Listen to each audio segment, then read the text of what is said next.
The next heading is a power set.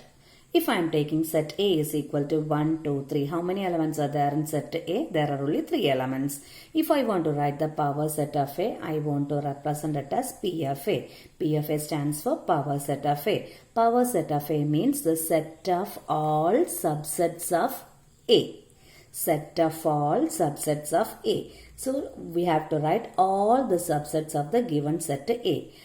So for each and every set, null set is a subset. That is a condition, that is a characteristic of a subset. Each and every set, for each and every set, null set. Null set means empty set is a subset.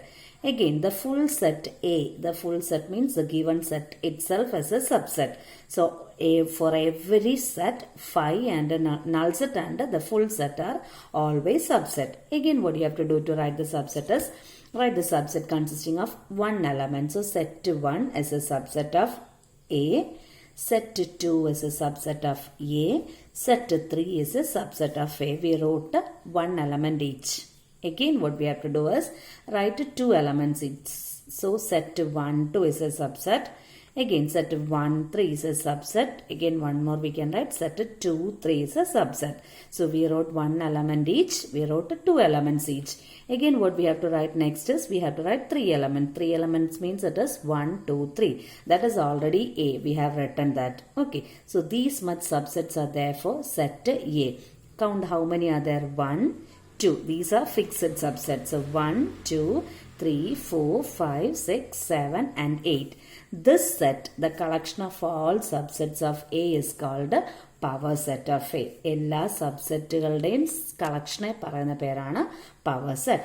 So if a set contains 3 elements, power set of A contains 2 raised to 3 elements, which is 8 elements. So if there is a set B which contains 4 elements, what will be the number of elements in the power set? It will be 2 raised to 4, 16. We will take another example. B is equal to set 4, 5. Okay, how many elements will be there in the power set? How we have to calculate? 2 raised to number of elements. Number of elements is 2. So there will be 4 elements in the power set. So to write the power set, the first thing you have to do is set notation. Okay, null set is a power set that you can write always. The full set is a power set B, that also you can write. Again, what you have to do is write a single element. So set 4 is a subset. Set 5 is a subset. Again, what you have to do, write 2 elements each. There are only 2 elements, and if I want to write the next one, what I should write is set 4, 5.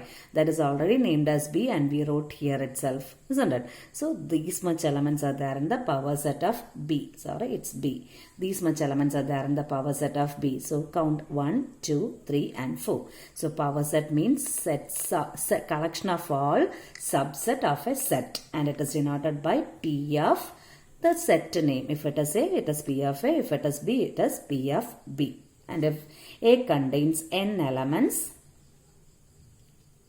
then P of A consists of 2 raised to n elements. Okay, and again we can deal with the one more set, universal set. As the name indicates, universe means it is a bigger set.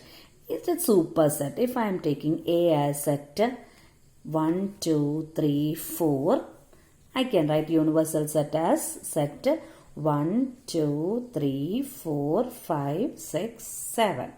This will be universal set because universal set means it's a bigger set compared to our set. The set which we are taking as a universal set must contain all elements from A.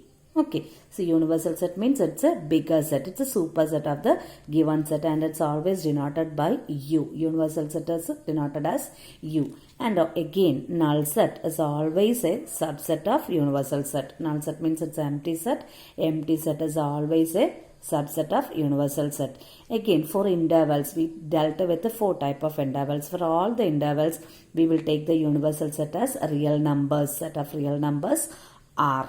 So this also you must remember, for all the intervals we will take the universal set as real numbers. Whatever be the interval, closed or open, closed or open, or whatever it is, we will take the universal set as set of real numbers.